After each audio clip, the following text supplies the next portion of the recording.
Good morning, everybody.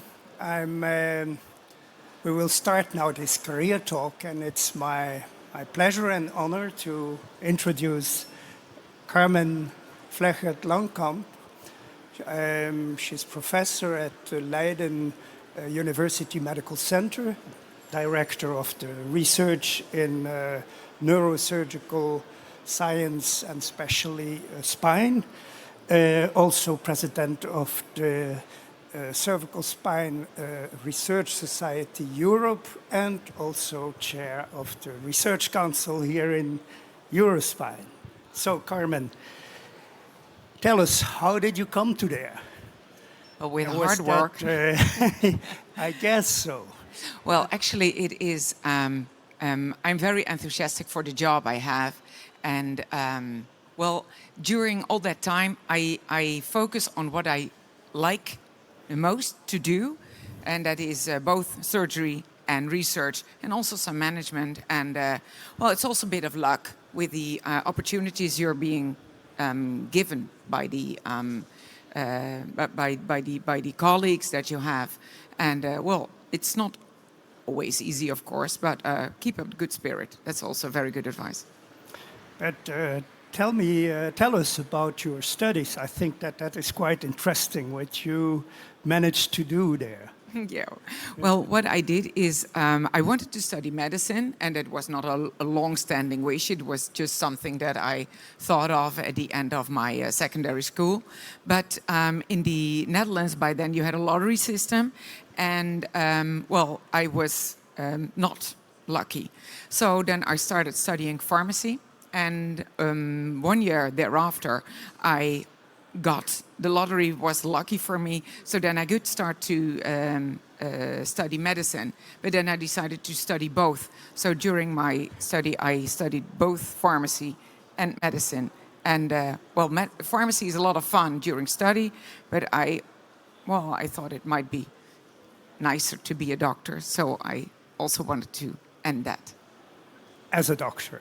Yes. And what led you to neurosurgery in a field where certainly at the time being a lady was not the most favorable thing to enter the place? Well, I have to admit that after I finished my pharmacy study, I also did the top study, so you could own a pharmacy.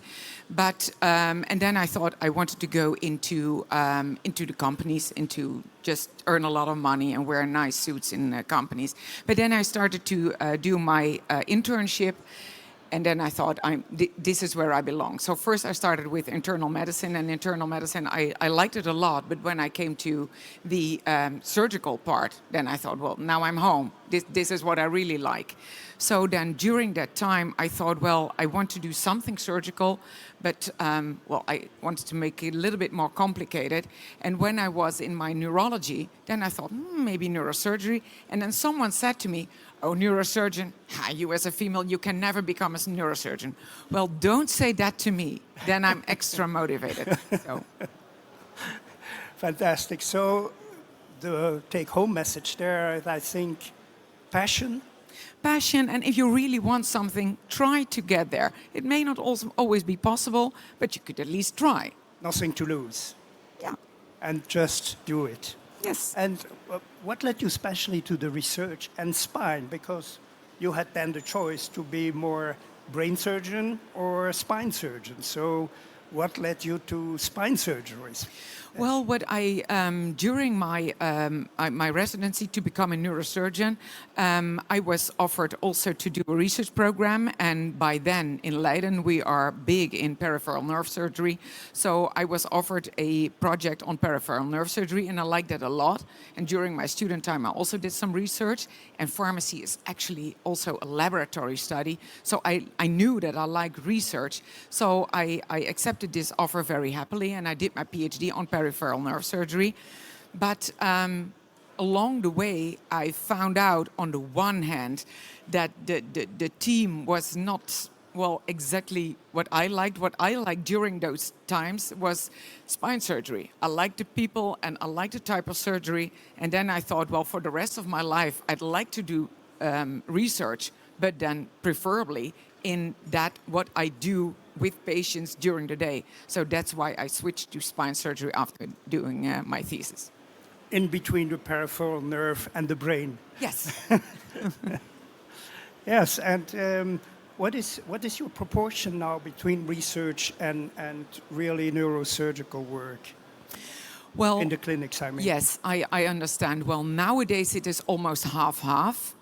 And well, in the time that that is actually dedicated for management and research, usually I supervise the clinic. And well, you know that while supervising the clinic, clinical things come up every time. So then even during those days, I do clinical work. So actually it's 70-30, I think. 70 clinic, 30 research. Or 50 and 80. Yeah, I didn't dare to say that in these modern times. Yes, and tell us about your team, both on the clinical side and the research side. How many people are involved in your department? On the clinical side, you are training residents, I guess. Yes. How yes. many?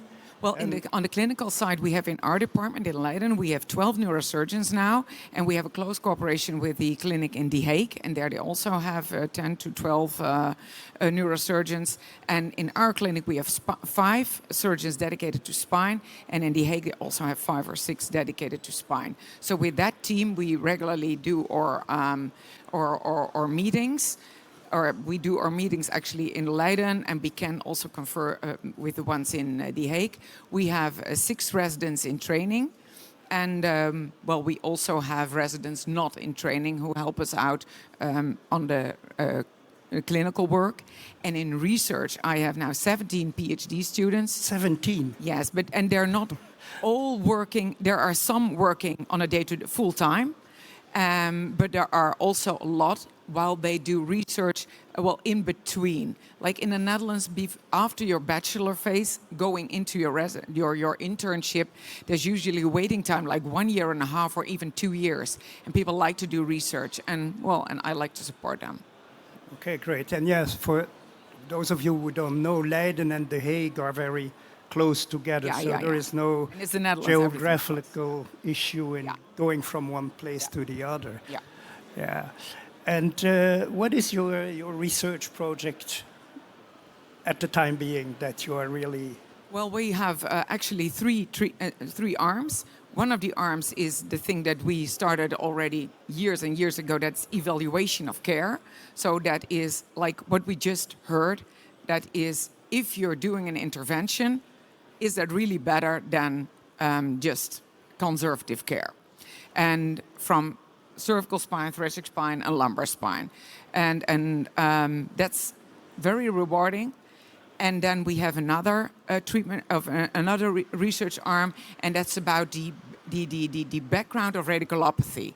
So what I think is that radiculopathy is not only caused by compression, but actually currently I think it is mainly caused by inflammatory parameters, and we're studying that both in cervical radiculopathy and lumbar radiculopathy, and that's really new, and that is there's not much known about it. So what we do, we look at the cells and we look at the blood. So there's really fundamental research where my heart actually, I love that. And the third arm is prediction modeling. That's also I'm very enthusiastic about that. For that we have a cooperation with Harvard in Boston. And some of my PhD students, they go there for half a year or a year to do prediction modeling on the topic that they have.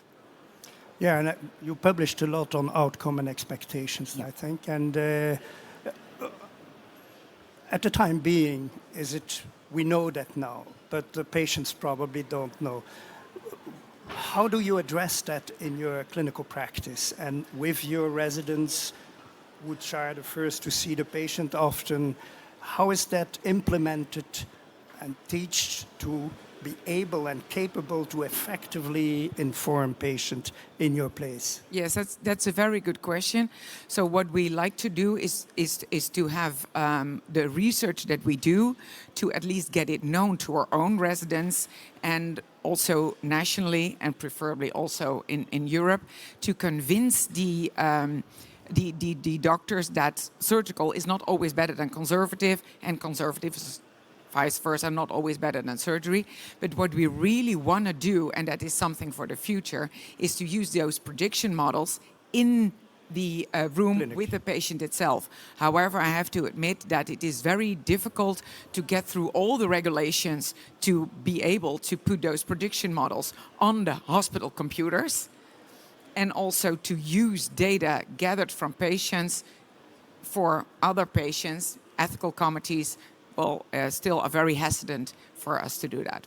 Yeah, you are certainly aware of the system that they have in Sweden, the dialogue support that is purely based on the results, the outcomes that they have gathered with their register, which is very powerful. And that is where you aim to go? Yeah, absolutely. When we started talking about registry in the Netherlands, we had that as an example. But it was already 12 years ago. And up till now, it is slightly coming, but it doesn't even contain prompts now. So we're still very far away from that. Most I keep on essential hoping. part is still missing. Yeah. Stay positive. One good example is stay positive.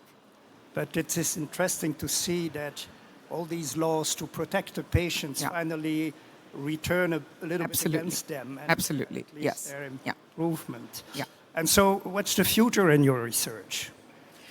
Well, the future is for the prediction modeling that we actually can use this in our clinic, and that we can ask a patient to fill in some prompts and to say, okay, with these parameters, the percentage of you to get better with conservative treatment is like this, and with operative treatment is like this. So now we have some data with which we can discuss where we actually want to come. And something else that I think is really promising is that when there are certain features on the MRI or in the blood, that we can predict whether this patient is more suffering from compression, so needs surgical intervention, or suffering more from inflammation that can be treated by either injection or antibiotics. So, but that part, and in your research, you are more touching to biochemistry and stuff like that. We are far from the images. No, because we integrate the images too. Yeah, we do a lot of imaging. Of course, but for your research in the inflammatory part, that involves a lot of biochemistry also, probably. Well, with the biochemistry, we don't have to do it ourselves. So we make agreements with the Department of Pathology and Immunology, and we send them just our samples, and we just get the numbers so there back. you get a multidisciplinary collaboration. Absolutely. And we also collaborate with the guys in radiology, and preferably we also make segmentation modeling to automatically score the MRIs. But what we do see is that there is a clear relationship between certain modic changes and the presence of the bad macrophages, the type 1s. Yeah. So that's the first thing that we already discovered. Okay, great. Yeah. I look at my watch. Yeah, we'll still have some time to Great. to go on. And now, more personally, this sounds like a very filled-up professional life. Is there any time left for other things? Well, absolutely. And I think that is very important to have a really nice life of your own, because the way it sounds now, it sounds like it's all very easy and that everything goes by itself, but it certainly is not. And I assure you that there are several times that I came home, on the verge of tears, like everybody's against me and it doesn't work and my test, it fails. And so then it is very, very helpful to have at home a loving husband who's not in the profession itself, who understands me and who says, they're all crazy, you're doing fine, please keep up the good work. And my 3 children gave me a lot of love. And when you come home and these 3 children are there, Mom, show me my pictures, Mom, I have this, Mom, you have to come with me to play football. Well, that helps a lot to get your mind free of worries. Excellent. And any personal hobby? Well, I do a lot of sports. My husband is in sports marketing, so he encourages me to do a lot of sports. Sometimes when I'm lazy and I don't want to run, he says, well, we are running, we are playing tennis, we are playing golf. Okay, there I go again. And it helps a lot. Okay, that sounds really great. Yeah. And what would your message be for the young residents? Because Yeah, we, as older persons, have always the tendency to say, well, when I was young, we, etc. And indeed, they have, and I think it's positive in their mind, there is not only the profession, there are all the other things. How can we help them to be excellent in their profession and in their private life? Because that is the real issue now. That's very important. What I think is really, really important is that you find the thing that you really like. So what I encounter these days is that there are also a lot of students, residents, who think that it is essential to do research. So then they come to me, they want to do research. But during that process, I found out that their heart is not in it. So please find something else. Don't do it because you think it's good for my career. Because yeah, if you don't do what you really like, then it's not sustainable. So, and I think for all of them, for youngsters, it's important to have a mentor, to have something that they can confide in. And when you are lucky, and I think most of us are, is that there are some of your older colleagues who can guide you and who can give you good advice. But how can we as EUROSPINE help? That's why I really like our mentorship program, yes. Because if you cannot find it there, please find someone who can, with who you can, like a coach, actually. A coach, yes. Yeah, I think that is really important, that it's not only one who can guide you, but also someone who can tell you, you're doing fine, and just take a step back and evaluate what you really want, and continue with that. Yeah, and I think that's very important, because there was a tendency before, at least in my place, you had to be a good clinician, a good teacher, and a good researcher. And if that is not your real passion, it's not going to be good. Yeah, and for me personally, my how do you call that? The professor, when I was a resident, he was always very supportive of me, because by that time, I was the only female in almost in the whole of the Netherlands. So, but he was really supportive, and he. And sometimes when others complained, like, why can she do research now and we need her in the clinic now, then he stood up for me. And I think that it is very important for us to stand up for those youngsters and to support them. Yeah. Now, you are very active in the Cervical Spine Society, Research Society. What did you find more in our society, EUROSPINE, that motivates you to join us? Well, it is in EUROSPINE, I'm mainly concerned with getting the research to a higher level. And and that is also where my heart is. I love this management stuff, and what I really like is this socializing with people from all over Europe, and it learns you a lot to be in contact with people from all over Europe, from different backgrounds.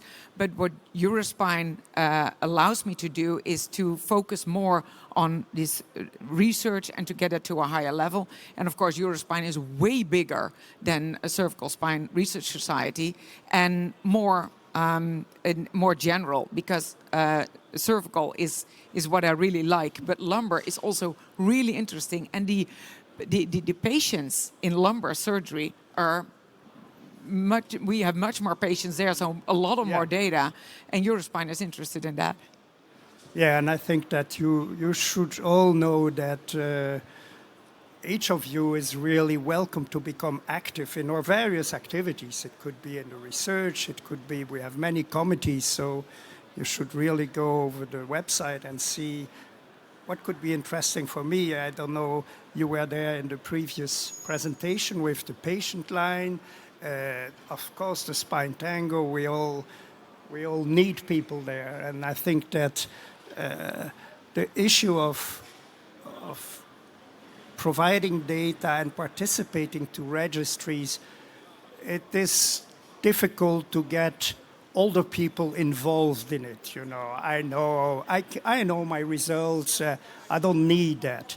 And there it's really the young people that should be the motors and therefore those who push for that and who want to see really what they do and the outcomes.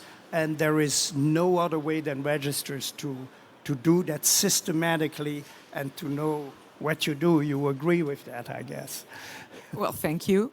And I will also like to take the opportunity to advertise a little bit or a lot for the research course that we renewed this year. And I think it is really good for the young researchers to be mentored in writing a protocol, understanding research, and well, they can do that together with their fellow researchers.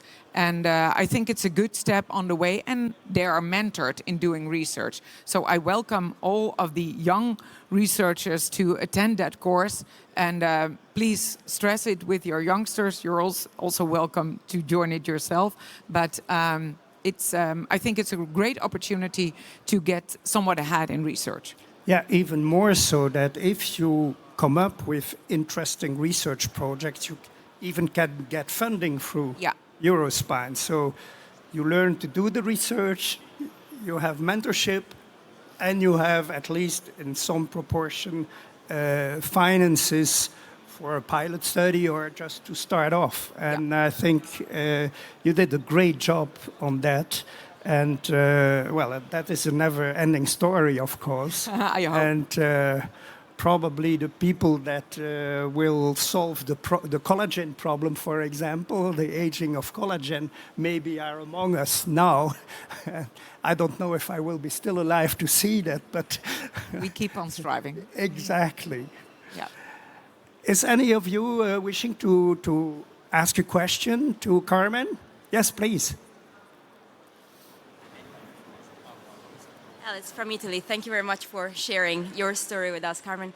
I was wondering, I'm a clinician and a researcher as you are, right? And I felt that there has been a bit of a disconnect. Of course, I use my clinical data for my research. Of course, when I study, I improve the care for my patients. But my patients are not going to care about what journal I've published in, what societies I'm a part of. So have you found a way, to enhance your clinical career through all the research work that you do? Yes, Alice, I think that's a very good question. And particularly the outcome of our research and the atmosphere that you can create, that you are into research, helps particularly in those patients that usually are not your favorite patients, what you would think. Like the majority of patients are really nice people and you can just discuss with them and you come to a solution and afterwards they're happy. But you have those patients who ask you, yes, but I've read this. And oh, while we're at the end of it, I also want to know this and that. And nowadays it helps me a lot to say, well, it is and now I really think it. In the beginning it was just a play, but now I really think it. Say, well, it's a really interesting question. We did some research for that and this is what came out of it, so therefore I advise you this, and the other thing is also possible, and we also did a study on that. And then you see them think, aha, because those are the kind of patients that if you cut them short, they're unhappy and they want a second or a third opinion. But if you take the time and just explain them to them, and then you can use your own research. And actually, in daily practice, it makes me extra happy because I can talk about my research, they see my enthusiasm, and afterwards they say, yes, very happy. I stay with you and we go this path. So that actually turns it around. Yeah. No other questions? Oh, yes. Please. Hello, Daniel from Austria. I'm also a neurosurgeon resident. I would have a question about research, in particular lab research, since I feel I would be interested in it. However, I'm afraid that my clinical practice, or especially my surgical skills, would suffer under it because of the time I would need to spend in the lab. Do you feel, or do you believe that the residency should become, or that it needs part of a lab, or a year in a lab, especially in neurosurgery, now that we learn more and more about spinal cord injury, about nerve injury, and also all this kind of tumors where we learn more tumor markers. So with all that knowledge and all that knowledge that still needs to be researched and found out, how do you train your residents? Do you give them time in the lab, or do you especially give them time to do research? And do you think Europe-wise we should implement that as well? Well, it depends on the type of resident that you have. There are some residents who are not interested in that, but if residents are interested in that and they have demonstrated to, well, really want to also take that path, I think it is essential to also give them time during to do this basic research. But it's for laboratory research, it's not possible to do it just on the side. You have to give that particular resident the opportunity to go to the lab. But it's not true for everybody, because there are also people who do not like it. But I think you should be able to make that flourish in the ones who like it. Because in the end, when we want to have a staff, we want diversity. So we want ones who are dedicated more to the clinic. And it is very nice to also have some neurosurgeons or colleagues who also have this experience in the lab. So if you are dedicated to it, yes, I would really persuade your mentor to have some time in the lab, but not make it necessary for everybody, because we need diversity. Yeah, but I think also that you must add to that comment that you must be ready to say, well, I extend my residency time. I put 2 years in research, and at least from, I think, your experience and my personal experience, I also spent 4 years in research during my residency, and so extended a lot. You will never regret it. It's a unique experience, as long as you are really, you need to be motivated, of course. But if you like it, it is no lost time, for sure not, and a unique experience. So just do it. Yeah, and don't be afraid that when you come back, that you lost your clinical skills. Maybe in the first weeks, month, you are a little bit hesitant, but it'll come back. It's like biking and swimming. Yeah.